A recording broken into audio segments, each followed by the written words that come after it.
السلام علیکم ورحمۃ اللہ وبرکاتہ۔ رسول اللہ صلی اللہ علیہ وآلہ وصحبہ وسلم سے جدائی کا صدمہ۔ ممبر رسول اللہ صلی اللہ علیہ وآلہ وصحبہ وسلم بننے سے پہلے رسول اللہ صلی اللہ علیہ وآلہ وصحبہ وسلم ایک کھجور کے تنے سے ٹیک لگا کر خطبہ ارشاد فرماتے تھے۔ جب پختہ ممبر تیار ہو گیا تو آپ صلی اللہ علیہ وآلہ وصحبہ وسلم ممبر پر تشریف فرما ہوئے تو خشک کھجور کے تنے سے یہ صدمہ جدائی برداشت نہ ہوا۔ اس نے اس طرح رونا شروع کر دیا جس طرح ایک بچہ اپنی ماں کی جدائی سے روتا ہوا سسکیاں لیتا ہو۔ مولانا رومی رضی اللہ تعالیٰ عنہ فرماتے ہیں کہ خشک کھجور کا تنا جس کا نام استون حنانہ تھا، رسول اللہ خاتم النبیین صلی اللہ علیہ وآلہ وصحبہ وسلم کی جدائی سے نالائے ماتم کر رہا تھا۔ مثل ارباب عقول، یعنی جیسا کہ وہ کوئی انسان ہو۔ اس کی آواز گریہ سے صحابہ کرام رضی اللہ تعالیٰ عنہم تعجب میں پڑ گئے کہ یہ ستون اپنے پورے حجم و طول اور عرض سے اس طرح کیوں رو رہا ہے۔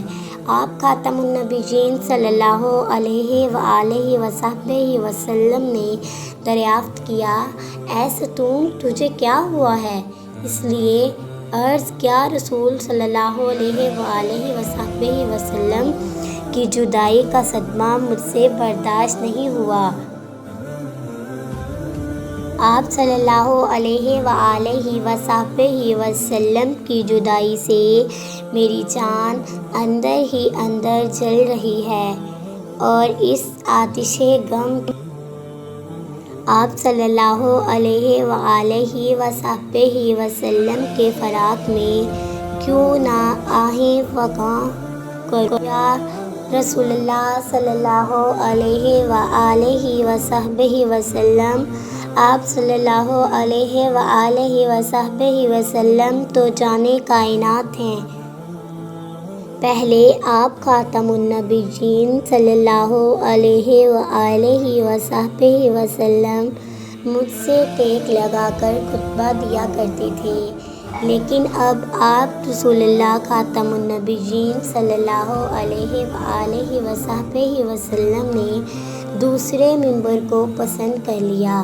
رسول اللہ خاتم النبیین حضرت محمد صلی اللہ علیہ وآلہ وصحبہ وسلم نے ارشاد فرمایا، اے مبارک ستون، اگر تو چاہتا ہے کہ میں تیرے لیے دعا کروں کہ تو سرسبز اور ثمر آور درخت ہو جائے اور جو کوئی تیرے پھل کو کھائے گا،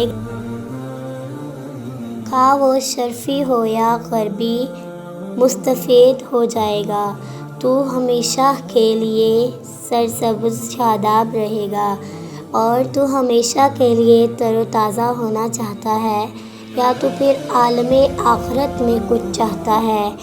استون حنانہ نے جواب دیا، رسول اللہ صلی اللہ علیہ وآلہ وصحبہ وسلم، میں ابدی اور دائمی نعمت چاہتا ہوں۔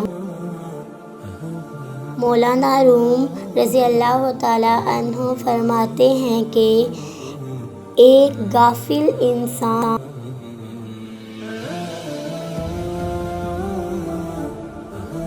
تو اس لکڑی سے سبق سیکھ کہ تم اس انسان ہو کر دنیائے فانی سے گرویدہ اور آخرت سے روگردان ہو، جبکہ استون حنانہ نے دائمی نعمت کو فانی نعمت پر ترجیح دی ہے۔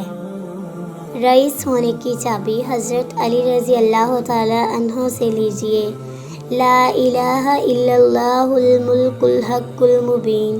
حضرت علی رضی اللہ تعالیٰ عنہ سے روایت ہے کہ جو شخص ہر روز صبح کو اور شام کو یہ کلمات طیبات 100 مرتبہ پڑھے گا، وہ فقر و فاقہ سے محفوظ رہے گا، غنا کا دروازہ اس پر کھل جائے گا۔